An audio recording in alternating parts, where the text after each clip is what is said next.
చిన్న మాట వింటారా? నా పక్కనే ఉంటుంది కదా, ఆ మాత్రం అర్థం కాదా? అదే ఎదుటి వ్యక్తి నాతోనే ఉంటున్నాడు కదా, నాకు చెప్తే అర్థం చేసుకుంటాను కదా, చెప్పకపోతే ఎలా తెలుస్తుంది అనేది ఇంకొకరి వర్షం. ఇప్పుడు ఇద్దరిలో ఎవరిది తప్పంటాము? సో ఒకరిది చెప్తే అర్థం చేసుకునే తత్వం ఉంటుంది, ఇంకొకరిది చెప్పకపోయినా అర్థం చేసుకుంటారు. అదే కదా ప్రేమలో ఉండే మ్యాజిక్ అని అంటూ ఉంటారు. కానీ ఇప్పుడు ఇక్కడ ఇద్దరిని తప్పు అని చెప్పారు, ఎందుకంటే 2 డిఫరెంట్ మైండ్ సెట్ ఉన్న పర్సన్స్ ఉంటూ ఉంటారు.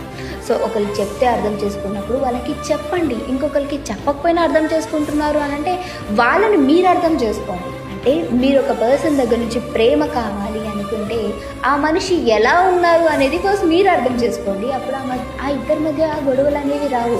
అది ఫ్రెండ్షిప్ అయినా, హస్బెండ్ వైఫ్ అయినా, ఫ్యామిలీ అయినా, ఏదైనా అర్థం చేసుకున్నారు అని అంటే గొడవలు సాల్వ్ అయిపోయి.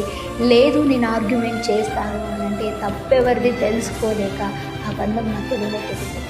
మీకు అర్థమవుతుంది కదా నేనేం చెప్తున్నాను? బంధం కావాలి అనుకుంటే అర్థంగానే చేసుకోండి, లేదు అర్థమయ్యే విధంగా అన్నా చెప్పండి. అప్పుడు ఆ బంధం స్ట్రాంగ్గా ఉంటుంది.